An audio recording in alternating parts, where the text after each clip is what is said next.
Thanks to the efforts of organizations like the DNA Doe Project, as well as advancements in forensic technology and the ever-increasing popularity of genealogy sites, now, more than ever, we are seeing decades-old cold cases finally see a resolution. In 2022, we saw the identification of Joseph Zarelli, formerly known as the Boy in the Box, one of the most well-known John Doe cases in the US. Though the circumstances of Joseph's death are still unclear, it seems that answers are not as far away in such cases as they once used to be. Join us for today's episode as we take a look at 3 decades-old cold cases that were finally solved.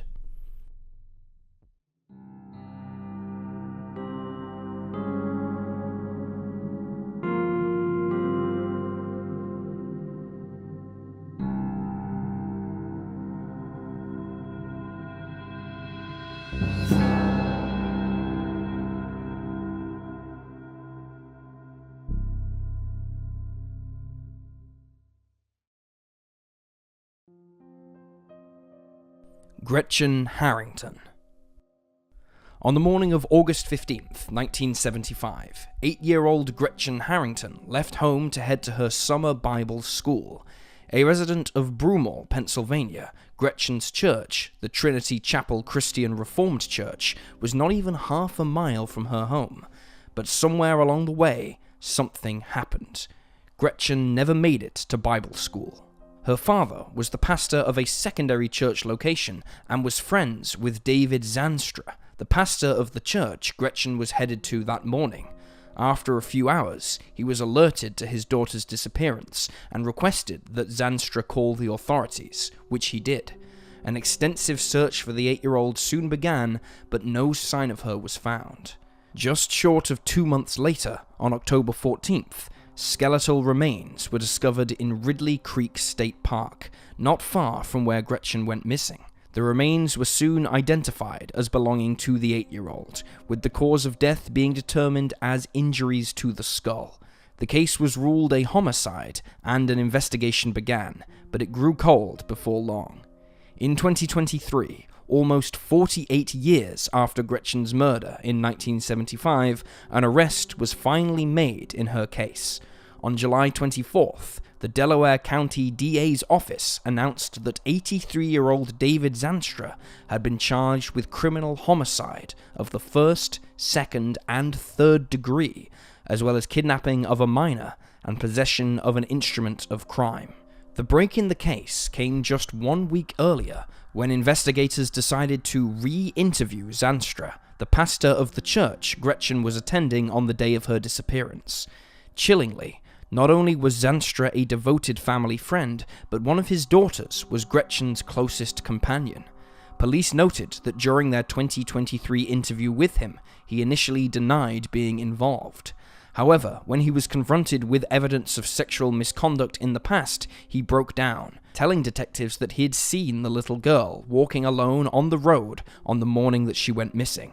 Zanstra claimed that he offered Gretchen a lift to the church, which she accepted because she knew and trusted him. Instead, he took her to a nearby wooded area where he parked the car and asked her to remove her clothing. The 8-year-old refused, however, much to his anger. He struck Gretchen with his fist, leaving her bleeding.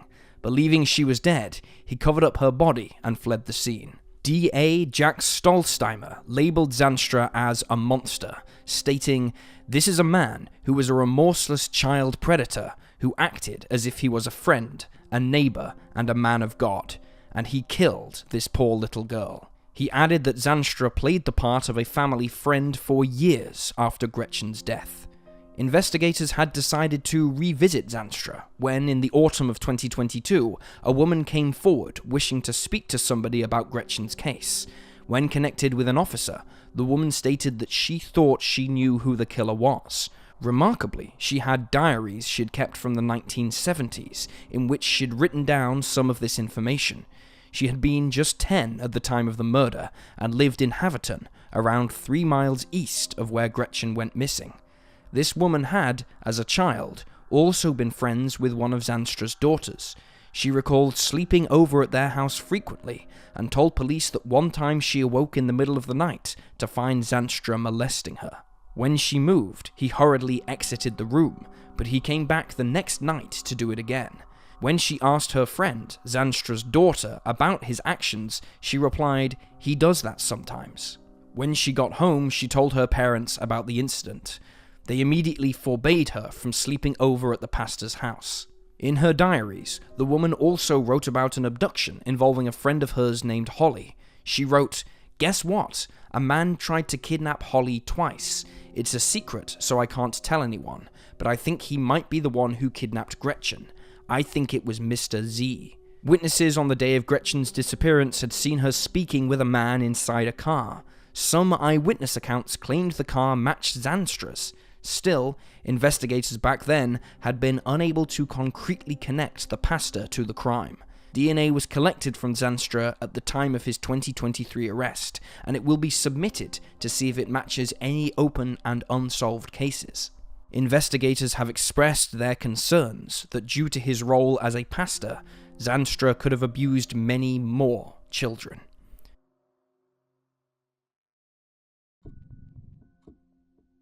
Laura Kempton. 23-year-old Laura Kempton was found dead on September 28, 1981.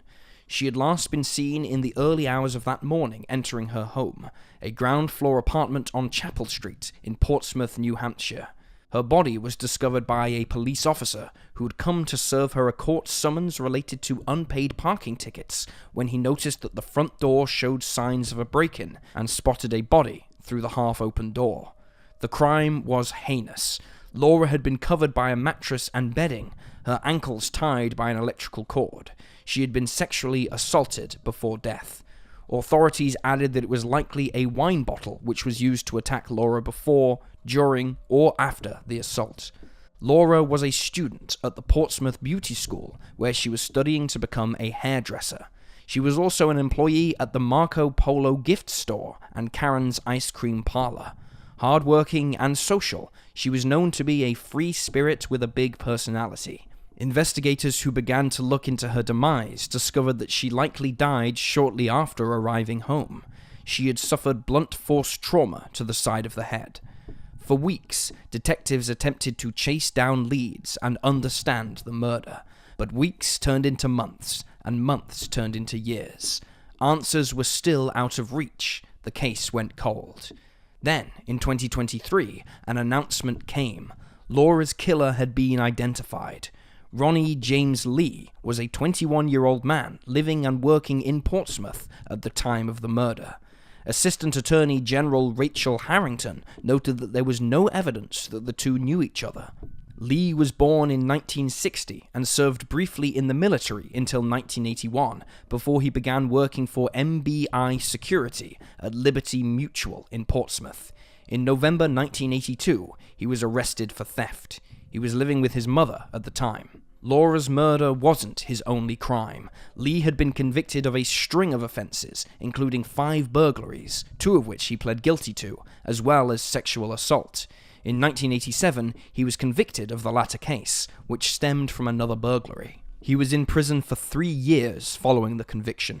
While Lee cannot be charged in the case, investigators now consider the murder solved. Lee died in 2005, aged 45, of acute cocaine intoxication. Had he lived, he would currently be facing first-degree murder charges.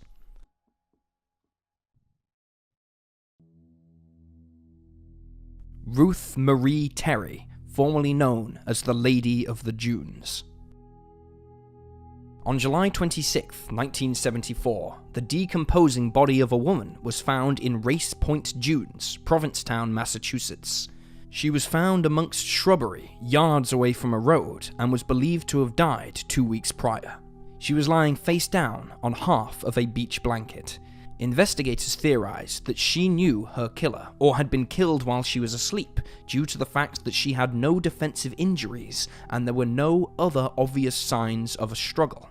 She was described as being around 5'6" and weighing 145 pounds, with red hair pulled back into a ponytail. Her toes were painted pink, and she had been located with a blue bandana and a pair of Wrangler-branded jeans placed beneath her head. She had had a lot of expensive dental work done, but was missing several teeth, as well as her hands and one forearm, likely to prevent identification via fingerprinting and dental work. She was estimated to be as young as 20 or as old as 49. Jane Doe's cause of death was determined to be head injury. One side of her head had been crushed, possibly with a military-type entrenching tool. She was nearly decapitated, and her body bore signs of sexual assault, most likely post-mortem. It wasn't long before investigators hit a dead end in the investigation, however, unable to put a name to Jane Doe's face. She was buried in October 1974 and dubbed the Lady of the Dunes. The case lay dormant for several decades until 2015, when suggestions emerged that the Lady of the Dunes was an extra in Jaws, the 1975 Steven Spielberg classic. The film had been shot on Martha's Vineyard, around 100 miles south of Provincetown. There was an extra in the film's 4th of July beach scene, which shows a woman wearing a blue bandana and jeans, similar to those described as being found with the body. Nothing further came of this lead, however. Once more, years went by with no progress. Finally, in 2022, Orthram Inc., a corporation specializing in forensic genetic genealogy, began testing the Lady of the Dunes skeletal remains. On October 31st, the FBI announced that, at long last, Jane Doe had been identified. Ruth Marie Terry was born on September 8, 1936, in Whitwell, Tennessee. Not much is known about her upbringing, but in 1957, aged 21 and following a brief marriage, she moved to Livonia, Michigan, where she began working at Fisher Body Automotive Plant. Her sister-in-law, Jan Terry, recalled, "She loved her family, and her family loved her." Her brother, Ken, described her as a free spirit, adding, "She was looking for something more than just a country life, I guess you'd say." A year later, in 1958, Ruth gave birth to her son, Richard, but could not afford to care for him. She agreed to let the superintendent at her workplace adopt him in exchange for paying off her expenses. He and his wife were close friends of Ruth's.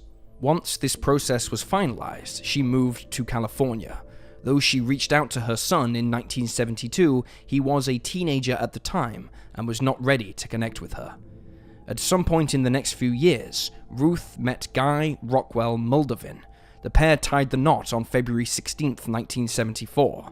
Moldavin was an antiques dealer in Reno, Nevada, but her family reported taking a dislike to him when they finally met. 4 months before her body was found in Provincetown, Ruth visited her family. Her grandniece recalled that the 38-year-old wasn't herself when she was in her husband's company. Family members also observed Moldavin's possessive behavior.